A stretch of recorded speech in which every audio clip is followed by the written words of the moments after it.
Hello, my name's John. I have here a cup of organic fair trade Guatemala dark roast, topped off with some organic half and half produced locally from free range happy cows. Yes, welcome to Oregon. Let's write some code.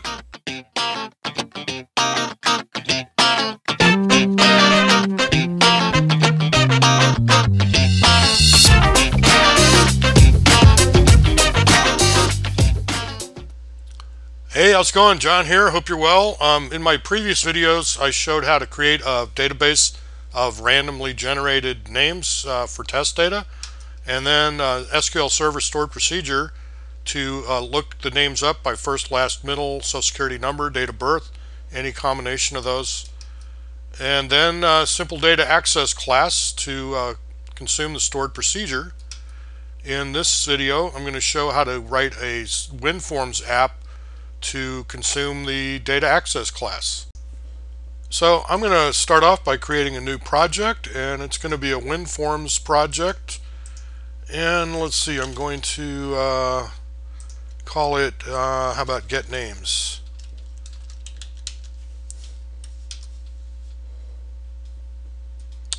Alright, and I like to, maybe I'm old school, I like to using on form like WinForms apps.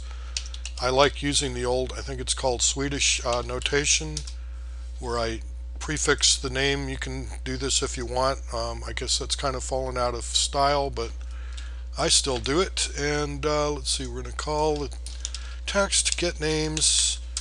And now I'm just going to add a few controls.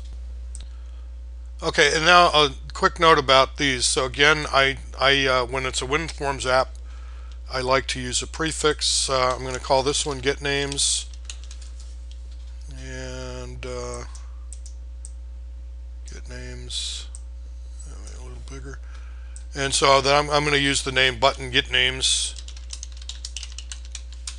And then for these, my rule of thumb is anything you're going to ever refer to in code, give it a name. But these labels, they're just labels. I'm not going to use them in code, so I don't care.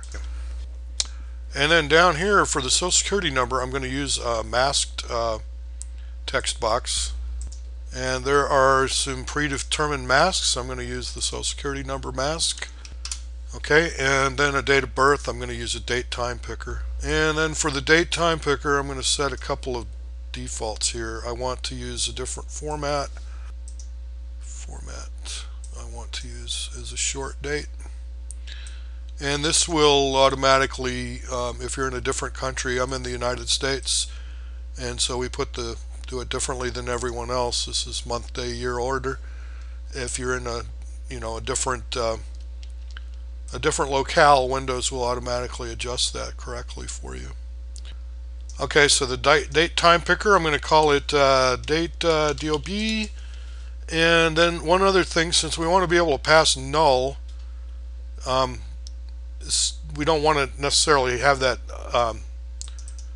all the time. So I'm going to say show checkbox. Now if somebody wants to pass a date of birth, they'll check that. Otherwise the value will be null. Okay, and then we need a DataGridView.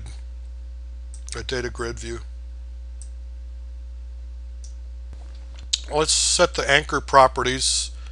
I'm going to want these guys should already be okay. I want them to hug top left like they already are.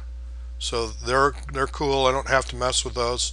This one though, I want it to hug the bottom left, so I'm going to set them like that. And now this one I want to expand as we size the window. So I'm going to check all of them, and let's just do a real quick reality check and make sure the form sizes correctly, and what we got so far is good. Okay, looks good. Alright, one last thing I like to do, I like to set my own icons. So I have one, let's see, I copied specifically for this reason, and let's go ahead and paste it in here where the project is, and I'm going to set the icon for the form.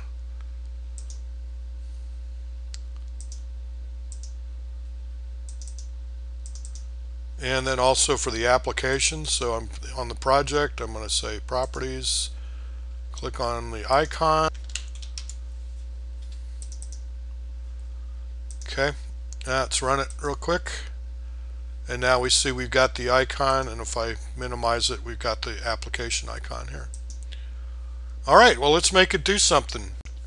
Okay, so now the WinForm is basically working. It's laid out the way I want. It's sizing and everything. So I'm going to go ahead and add the data access class that we developed the other day in a previous video. You could actually add the entire project if you wanted to, but I'm just going to create a folder here called DLLs and open up that folder. And let's see, I've got this the DLL I compiled and copied into this folder here. So this is the data access class, the DLL from the data access class that was developed in the last video. I'm going to go in here to references and say add a reference, browse, and I'm going to browse to that data access class right here. Alright, and now we're going to need an app config file to store the connection string. So let's go ahead and add that. And I'm going to add a connection string section.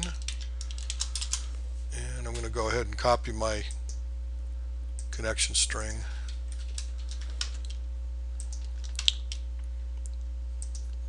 And let's see, also we're going to add a reference to configuration manager. Or, I'm sorry, system configuration. Okay, so now when we get our names, you may recall that the connection or the data access class wants a connection string. Equals configuration manager.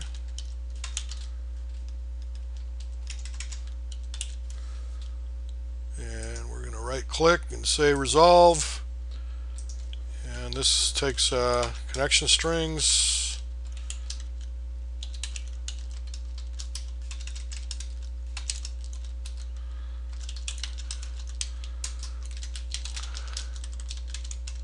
and the constructor wants the connection string. Okay, so now to populate the grid, all we have to do is say set the data source property to an IEnumerable, which this class will return. So we can say names, and now we just have to pass the parameters in. So what we want to do, it'll never actually be null, but we can just use this text name.text. If it's null or empty, we'll pass a null. Otherwise, we will pass the text. Okay, now if the masked edit is a little bit more involved, so I'm going to write a function called getSSN. We'll write that in a minute. And then the last one is going to be the date time picker. Now you may recall I put that checkbox on there because we want to be able to pass a null if they didn't select a date of birth. So if that's checked, we'll just pass it. Okay, so let's write this. So what this function here does, there's a property of the masked edit control called the text mask format. And normally it is set to not exclude the prompt and the literals. So like I said, if I was to check the text property, I'd get the dashes used in the formatting. I do want to pass those, in this case at least, to the database I created, because those dashes are in the database. Yours may or may not, but in my case the Social Security number does have the dashes in the database, so we do want to pass those. But as far as we don't want to pass just dashes if the user didn't enter a Social Security number. So what we'll do here is, first of all, I save the current value. In this case it's not really necessary because I already know what it is, but just as far as making the code more robust, you could use it somewhere else. So we want to save the current value of the mask format, and then we're going to set it to exclude prompt and literals, which is going to strip out the dashes. And then I'm going to check and see if what's in there is null or empty string. If it is, this is going to be false. If it's not, got text will be true. Now I'm going to restore the text mask format back to what it was. And then finally, if we got text, we're going to return the text. Otherwise, we're going to return a null.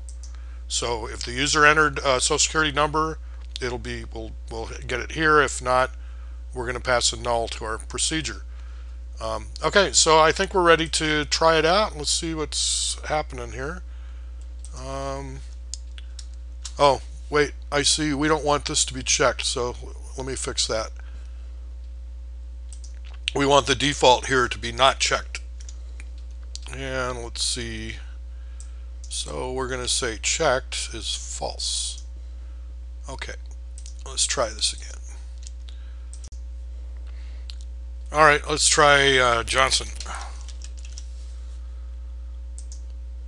No Johnsons, no way. This must be something wrong here. Let's check. Oh, I see what I did. So what you get for copy paste, I put last name for everything there. So. All right, let's try it again.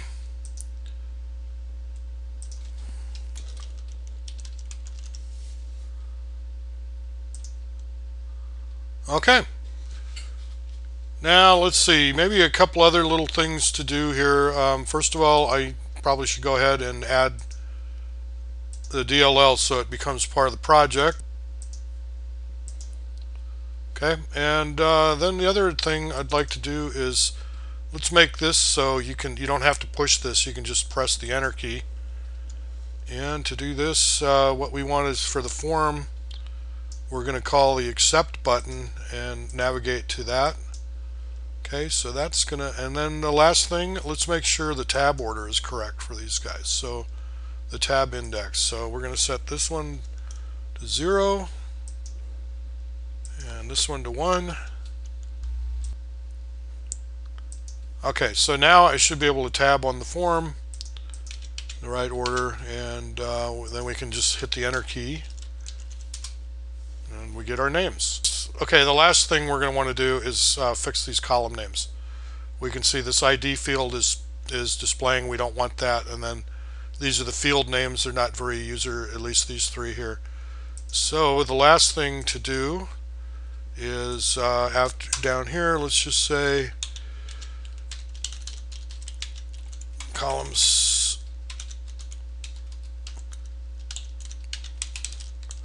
So that's going to hide the first column with the ID field, and then the next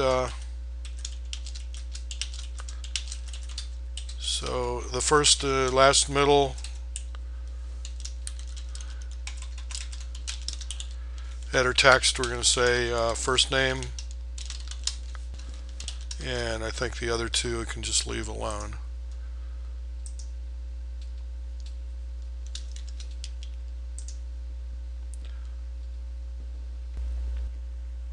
So in the next video, I'm going to create a REST API to consume this, and maybe we'll use that in a web app or something like that, huh? So thanks for watching. Stay tuned and see you next time.